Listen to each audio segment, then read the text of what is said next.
नमस्कार दोस्तों, मैं हूं सुबोध कुमार और आप देख रहे हैं खबर नेशनल टाइम्स। दोस्तों, उत्तर प्रदेश की राजनीति से इस समय एक ऐसी खबर सामने आई है जिसने राजनीतिक गलियारों में नई हलचल पैदा कर दी है। रायबरेली, जिसे लंबे समय से कांग्रेस का मजबूत गढ़ माना जाता रहा है, अब एक बार फिर राजनीतिक चर्चा का केंद्र बन गया। सवाल उठ रहे हैं कि क्या बहुजन समाज पार्टी उत्तर प्रदेश में अपनी खोई हुई जमीन वापस हासिल करने की रणनीति पर तेजी से काम कर रही है?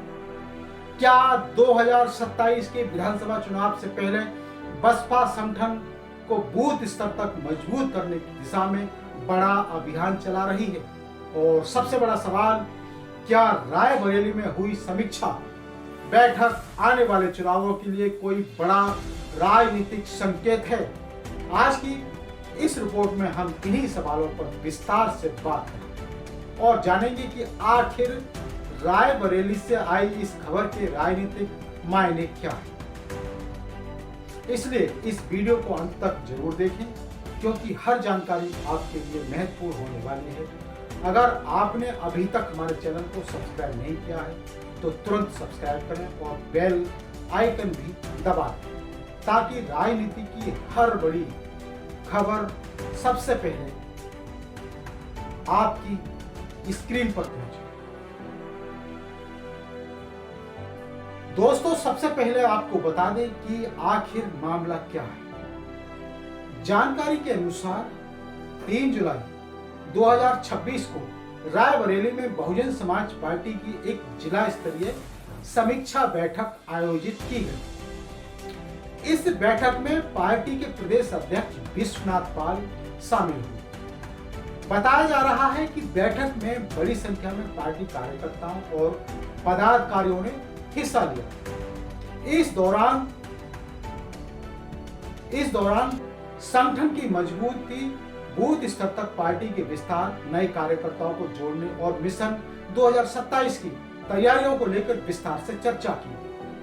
राजनीतिक जानकारों का मानना है कि किसी भी चुनाव में मजबूत संगठन और बूथ प्रबंधन सबसे बड़ी ताकत मानी जाती है।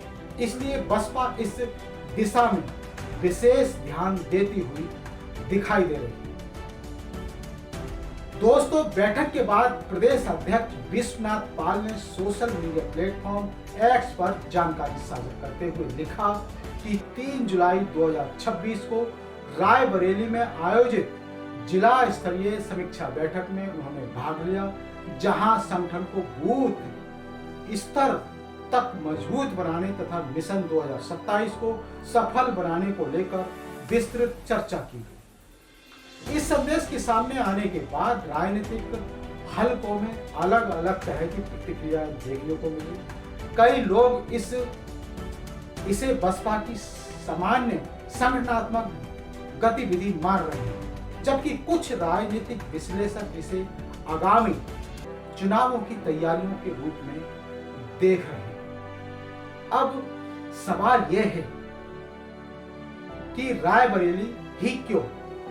दोस्तों, रायबरेली उत्तर प्रदेश की राजनीति में बेहद महत्वपूर्ण जिला माना जाता है। यहाँ की राजनीतिक गतिविधियों पर पूरे देश की नजर है। ऐसे में यदि कोई भी बड़ा राजनीतिक दल यहाँ अपने संगठन को मजबूत करने की दिशा में सक्रियता दिखाता है तो स्वाभाविक रूप से उसकी चर्चा होगी। यही कारण है कि बसपा की इस समीक्षा बैठक ने राजनीतिक चर्चाओं को नया विषय दे दिया है। दोस्तों, बहुजन समाज पार्टी की राजनीति हमेशा संगठन आधारित रही है। पार्टी का फोकस केवल चुनावी रैलियों तक सीमित नहीं रहता, बल्कि बूथ स्तर तक कार्यकर्ताओं की सक्रियता बढ़ाने पर भी रहता है। यही वजह है कि इस बैठक में भी बूथ समितियों को मजबूत करने, नए कार्यकर्ताओं को जोड़ने और पार्टी की विचारधारा को गांव-गांव तक पहुंचाने जैसे मुद्दों पर चर्चा की। यदि कोई राजनीतिक दल चुनाव से काफी पहले संगठन को मजबूत करने की शुरुआत करता है तो इससे उसकी लंबी राजनीति का हिस्सा माना जाता है। हालांकि यह कहना कि केवल एक समीक्षा बैठक से चुनावी परिणाम तय हो जाए पूरी तरह उचित नहीं होगा। चुनाव कई कारकों पर निर्भर करते हैं, जिसमें जनता का समर्थन, स्थानीय मुद्दे, उम्मीदवारों का चयन, गठबंधन, चुनावी रणनीति और मतदान के समय की परिस्थितियां शामिल होती हैं। इसलिए किसी भी राजनीतिक दल की सफलता या असफलता का फैसला अंततः जनता ही तय करती है। फिलहाल यह जरूर कहा जा सकता है कि बसपा मिशन 2027 को ध्यान में रखते हुए संगठनात्मक स्तर पर सक्रिय नजर आ रही है। दोस्तों, उत्तर प्रदेश की राजनीति में इस समय सभी प्रमुख दल अपने अपने संगठन को मजबूत करने में जुटे हुए हैं। भाजपा, समाजवादी पार्टी, कांग्रेस और बहुजन समाज पार्टी सभी 2027 की तैयारियां अभी से शुरू कर चुके हैं।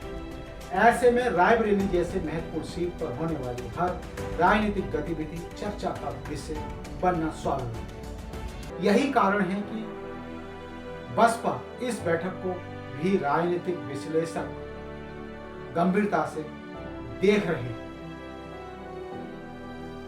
अब सबसे महत्वपूर्ण सवाल, क्या इससे अन्य राजनीतिक दलों की चिंता बढ़ेगी?